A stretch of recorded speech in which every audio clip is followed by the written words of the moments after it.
నమస్తే welcome to our channel. నేను anchor సిరి. ప్రస్తుతం మనతో పాటు ఉన్నారు ప్రముఖ ఆధ్యాత్మికవేత్త జ్యోతిష పండితులు బ్రహ్మశ్రీ పాలపర్తి గురునాథ శర్మ గారు. గురుగారితో మాట్లాడతాం. గురుగారు నమస్కారం. శ్రీమాత్రం. గురుగారు, చాలా మంది కూడా ఈ హస్తరేఖల్లో ఎక్స్ అనే గీత కనిపిస్తూ ఉంటుంది. చాలా మందికి ఇది చూస్తూ ఉంటాము. అసలు ఈ గుర్తు ఉండటం వల్ల వాళ్ళ జాతకం ఎలా ఉంటుంది, దీని అర్థం ఏంటి, ఇది ఉండడం కారణంగా ఏమన్నా ఇబ్బందులు తలెత్తుతాయి అంటారా? ఖచ్చితంగా మనకి ఏంటంటే హస్త సామిత్రిక ప్రకారంగా ఎక్స్ అనే గుర్తు కానీ ఇంటూ అనే గుర్తులాగా కానీ మనకి చేతుల్లో అందరికీ కనబడుతుంది. చాలా మంది అందరికీ ఉంటుంది. కొంతమందికి మధ్య స్థానంలో ఉంటే కనుక వీళ్ళకి మధ్య వయసులో వచ్చేటప్పటికి అంటే 30 దాటిన తర్వాత కానీ 33 దాటిన తర్వాత కానీ స్థిరత్వం రావడం, వివాహ యోగం అవడం, వాళ్ళకి ఆర్థికంగా పురోగతి పెరగడం, శ్రమించిన వాళ్ళకి ఎంత కష్టపడితే ఎంత సంపాదన ఉండడం, స్థిరత్వం రావడం, వ్యాపారంలో లాభాలు, ఆకస్మిక ధనయోగం అంతా కూడా మధ్య వయసు దాటిన తర్వాత రావడం అని జరుగుతుంది. మనకి చెయ్యి అంతా కూడా చూసుకుంటే ఇది శుక్రస్థానం అంటారు. తర్వాత ఇది అంగారకుడు చంద్రుడి యొక్క స్థానం అని చెప్పేసి చెప్తుంటారు. తర్వాత ఇవన్నీ కూడా ఇంగ్లీష్లో అయితే మౌంట్స్ అని చెప్పేసి అంటారు, తెలుగులో అయితే కనుమలు అని చెప్పేసి అంటారు. మనకి బృహస్పతి యొక్క కనుము, గురువు యొక్క స్థానం, తర్వాత ఇది శుక్రుడికి మరియు శని యొక్క స్థానం అని చెప్పేసి చెప్తారు. తర్వాత అంగారకుడి యొక్క స్థానం, తర్వాత సూర్య భగవానుడి యొక్క స్థానం అంతా కూడా ఈ చెయ్యిని చూపిస్తూ ఉంటారు.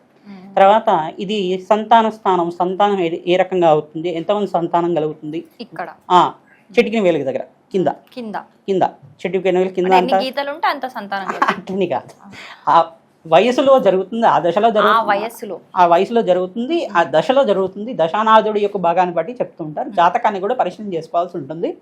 తర్వాత ఇక్కడ ఏంటిదంటే వివాహ యోగానికి గురించి కూడా అంటే కొంతమంది లగ్నాలకంతా కూడా ద్విస్వభావ లగ్నాలు అని చెప్పేసి ఉంటాయి. వివాహ యోగము అంటే మనకి ఏం చెప్పాలంటే అఫేర్స్ అనేది ఉండడం, తర్వాత వాళ్ళకి లవ్ ఫెయిల్యూర్స్ అనేది ఉండడం ఉంటుంది. అది హస్త సాముద్రికం అంటే అదొక జాతకంలో ఒక భాగం, అది కూడా ఖచ్చితంగా ఉంటుంది. అది అంటే దీంట్లో కూడా ఫ్యాక్టర్స్ అనేది ఉంటాయి అన్నమాట. ఒక్కొక్క స్థానం దగ్గర ఒక్కొక్క ఫలితాలని చెప్తూ ఉంటారు. ఇంటూ అనేది ఉంటే ఇక్కడ చూడండి, ధనస్థానం దగ్గర కానీ, తర్వాత మనకి ఇక్కడ సంతాన స్థానం దగ్గర అయినా కానీ ఉంటే ఆలస్య సంతానం అవ్వచ్చు, లేదు వాళ్ళకి ఏమన్నా హెల్త్ ఇష్యూస్ అనేది ప్రాబ్లం అవ్వచ్చు అనేది చెప్పేసి ఉంటుంది. తర్వాత వివాహ స్థానం దగ్గర చూసుకుంటే వివాహ స్థానం అంతా కూడా మ్యారిటల్ లైఫ్లో కొంచెం వాళ్ళకి చిన్న చిన్న చికాకులు అనేది జరగడానికి ఆస్కారం ఉంటుంది. మనస్పర్ధలు రావడం కానీ, చిన్న చిన్న ఇబ్బందులు అనేవి జరగడం కానీ, జాతక దోషానికి అంతా కూడా పరిష్కారం చేసుకోవడం వల్ల సంపూర్ణమైన ఆనందమైన జీవితం జీవించడానికి ఆస్కారం ఉంటుందని చెప్పేసి ఉంటుంది. స్థిరత్వం లభిస్తూ ఉంటుంది. ఇంకోటి ఏంటంటే దీంట్లో ఎక్స్ ఫ్యాక్టర్లోనే ఎక్స్ అనే గుర్తుతో పాటే చిన్న మీనాకారంలో ఒకటి, మత్స్యాకారంలో ఒకటి, చేపలాగా ఒక ఆకారం కలిసి వస్తుంది అన్నమాట. అది మధ్య చేపలాగా వస్తుంది, చిన్న చేపలాగా వస్తుంది. ఎక్స్ అనే గుర్తు ఉంటుంది, దానికి ఇట్లా రౌండ్ వచ్చేసి ఒక చేప ఆకారం లాగా వస్తుంది. అది ఉంటే కనుక రాజయోగం వస్తుందని చెప్పేసి కరెక్ట్గా 28 ఏళ్ల వయసు నుంచి 45 వయసు దాకా వాళ్ళకి రాజయోగం పడుతుంది, మహర్దోష పడుతుంది అని చెప్పేసి ఉంటుంది అన్నమాట. దీనికి ప్రతినిత్యం ఏంటంటే కులదేవత ఆరాధన చేసుకోవాలి, అన్నదానం చేస్తూ ఉండాలి.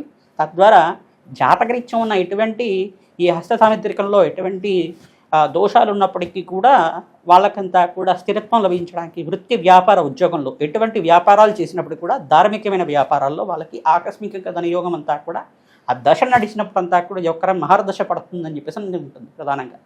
కొన్ని లగ్నాల వాళ్ళకైతే కనుక 18 ఇయర్స్ వయసు నుంచే వాళ్ళకంతా కూడా వివాహ యోగం జరగడం అనేది జరుగుతుంది. పూర్వకాలంలో జరుగుతూ ఉండేవి, ఇప్పుడంతా కూడా రిస్ట్రిక్షన్ చేశారు. కానీ పూర్వకాలంలో అంతా కూడా 18 ఇయర్స్ అప్పుడు వివాహ యోగం అవ్వడం, ఎర్లీగా వివాహం అవ్వడం, ఎర్లీగా వాళ్ళకి సంతానం కలగడం, స్థిరత్వం కూడా ఫైనాన్షియల్ గ్రోత్ కూడా తొందరగా అవ్వడం అనేది జరుగుతూ ఉంటుంది.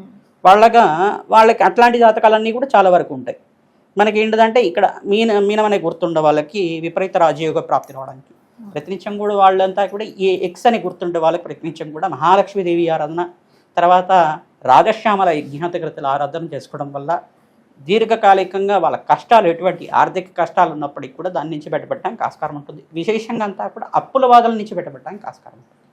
ఎక్స్ అనే ఫ్యాక్టర్ అనేది ఖచ్చితంగా వీళ్ళకి ఈ అంగారక స్థానంలో ఉంటాయి. అంగారకుడు శుక్రుడి యొక్క స్థానంలో ఉంటాయి కనుక ఆర్థికింపులు, అప్పులు ఎక్కువగా తరచుగా చేస్తూ ఉండడం, అప్పుల బాధలు పడుతూ ఉండడం, ప్రధానంగా ఈఎంఐలు ఎక్కువగా కట్టడానికి ఇబ్బంది పడుతూ ఉండడం, ఇట్లాంటి ఇబ్బంది అనేది చూస్తూ ఉంటారు.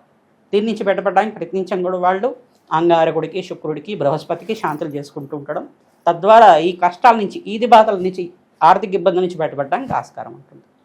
ఎక్స్ అనే గుర్తు అనేది ఏంటిదంటే జాతకరీత్యా మనకి వాళ్ళకంతా కూడా శ్రమించి ఎంత శ్రమిస్తే అంత సంపాదన ఇచ్చే ఫ్యాక్టర్గా చెప్పడం జరుగుతుంది. శ్రమ అధికంగా ఉంటుంది, ఎంత శ్రమిస్తారో ఎంత కష్టపడతారో అంతే సంపాదన మీకు వస్తుంది.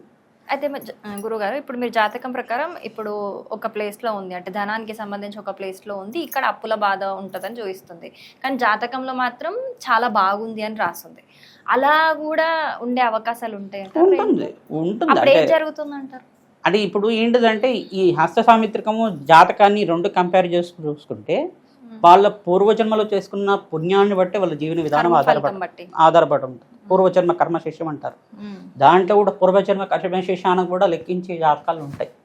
జాతకంలో ఒక చక్రం ఉంటుంది. ఆ చక్రాన్ని కూడా అనాలిసిస్ చేసుకొని పూర్వజన్మలో ఏ దోషం ఉంది, వీళ్ళకి ఏ కర్మ దోషం వల్ల వీళ్ళు ఇబ్బంది పడుతున్నారు, ఆ కర్మదోషం ఏమైనా ట్రాన్స్ఫర్ అయిందా ఈ జన్మలో ఏమైనా, ఆ కర్మదోషం వల్ల ఎటువంటి పాపాన్ని అనుభవిస్తున్నారు, ఎటువంటి దుఃఖాన్ని అనుభవిస్తున్నారు, వాళ్ళని కొన్ని క్వశ్చన్స్ అడగడం వల్ల, కొన్ని ప్రశ్నలు అడగడం వల్ల వాళ్ళకంతా కూడా కష్టాల నుంచి బయటపడడానికి మార్గం అంతా కూడా చెప్పడం జరుగుతుంది. హస్త సాముద్రికం అనేది వైదికమైన శాస్త్రం. కంపల్సరీగా మనకి ఏంటంటే ప్రతి నిలువు గీతలు కానీ అడ్డగీతలు కానీ లేదన్న గీతలన్నీ కూడా కొన్ని 6 నెలలకు మారే గీతలు ఉంటాయి, కొన్ని సంవత్సరానికి మారే గీతలు ఉంటాయి, కొన్ని రోజులకు మారే గీతలు మారుతాయి. కావాలంటే చూసుకోండి, చిన్నపిల్లలకి పెద్దవాళ్ళకి చాలా తేడా ఉంటుంది. ఓకే, అంటే కొన్ని ఇప్పుడు మనకైనా సరే మధ్యస్థంగా ఉన్నప్పుడు ఏజ్ లో తర్వాత మళ్ళీ వృద్ధాప్యంకి వెళ్ళేటప్పటికి కొన్ని మారుతాయి. అంటే ఒక 40-45 వచ్చేదాకా మారుతూ ఉంటాయి, ఖచ్చితంగా మారుతూ ఉంటుంది.